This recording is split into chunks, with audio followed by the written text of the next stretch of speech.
As the weary young travelers hurried from the gate at Newark Airport after returning from COVID-ravaged Italy, they did what they had always done, not knowing it would become suddenly so dangerous. Hey, sweetie. First, it didn't seem too bad, but then Milan, which was up north of us, started getting a lot worse a lot quicker, but it was time to get out.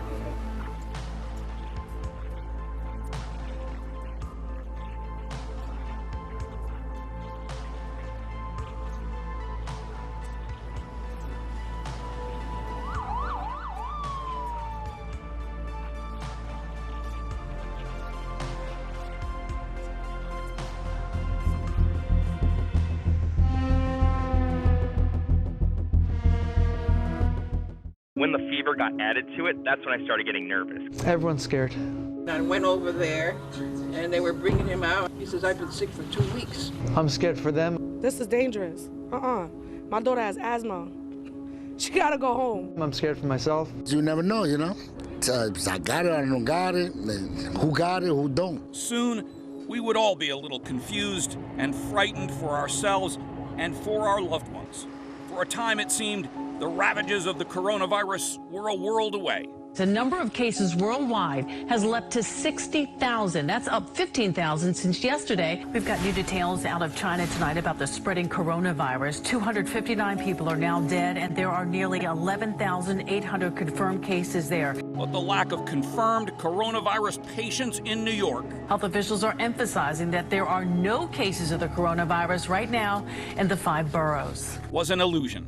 If you're not testing anybody, then no one's infected, right? In all likelihood, there is ongoing low-level transmission. Even after tests were developed, the process was agonizingly slow in the beginning. It took weeks to distribute them. It took days just to analyze them. But the virus was moving much faster.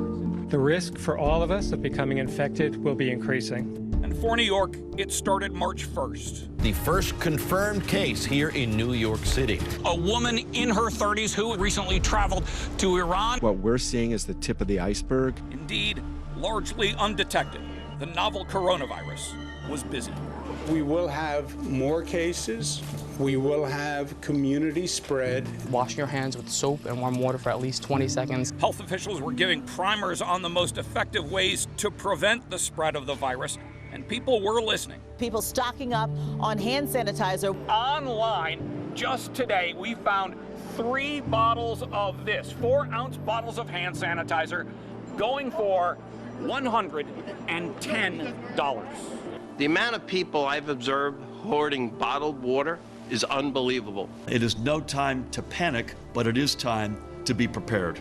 While the numbers were still rising on the West Coast, New York had so far just a single case, until New Rochelle. There are new developments on the coronavirus outbreak. A prominent member of the synagogue tested positive. The patient commuted to Manhattan via Metro North. The next day, there was a funeral and a bat mitzvah. A lawyer who infected his wife and 2 children, and another family, and a friend, and all of them went on to infect other people. A total of 18 cases traced just to one man. We could well be at 100 cases or hundreds of cases over the next 2 or 3 weeks. The numbers, especially in Westchester County, were growing. This is the hot spot. Here in Westchester County, the number of cases today nearly doubled. Now we have at least 80. New York State has 105 cases. 142 positive cases. The virus was fighting aggressively to take root in New York and New Jersey, and so far there was little done to stop it. The MTA was sanitizing trains, but only every 3 days, and the subway stations were cleaned. Every other day, cramped, bustling, packed New York was about to learn the virtue of distance. We simply want to reduce the number of people on mass transit just to open up some more space, and this is really crucial. I know the words state of emergency can be jarring. This is not the time to be going to large gatherings, so use your discretion. The hotspot, growing still in New Rochelle, would force the state's hand to become more aggressive. Governor Andrew Cuomo would wage the first battle where the enemy was most aggressive. Starting Thursday, restrictions will be in place around the Young Israel of New Rochelle synagogue. It will impact the area within a 1-mile radius.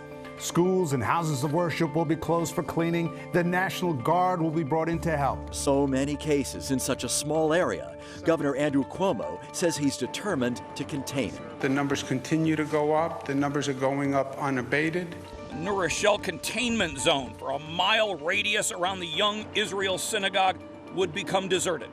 Businesses shuttered, restaurants empty.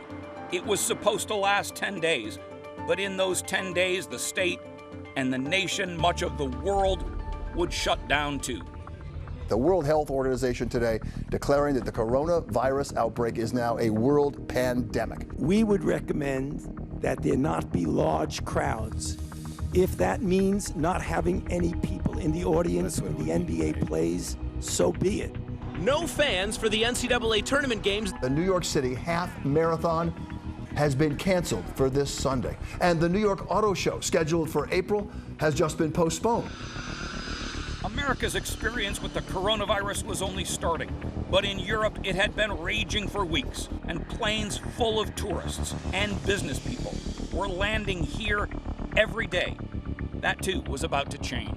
From the Oval Office tonight, the president announced his boldest steps yet to combat the nationwide spread of the novel coronavirus. To keep new cases from entering our shores, we will be suspending all travel from Europe to the United States for the next 30 days. Wall Street in a free fall once again over the coronavirus fears and economic fallout. The Dow plunging 2,300 points. The markets had been skittish since the outbreak began.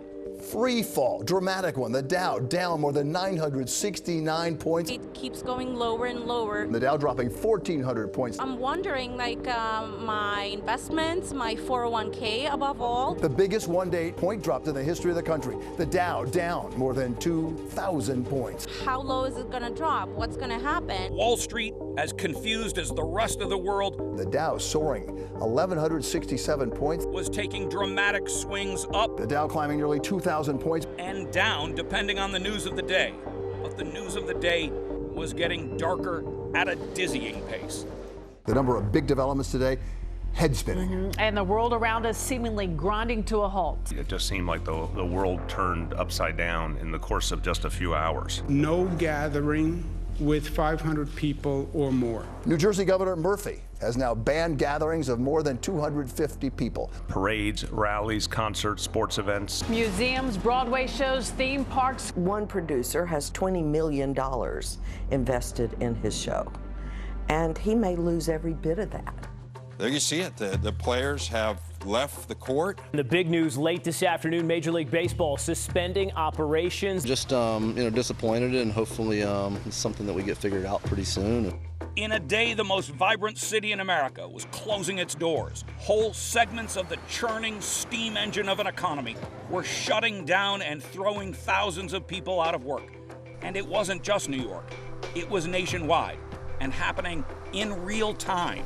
Just got word that Disneyland and California Adventures will be closing. And this continues for a month, 2 months.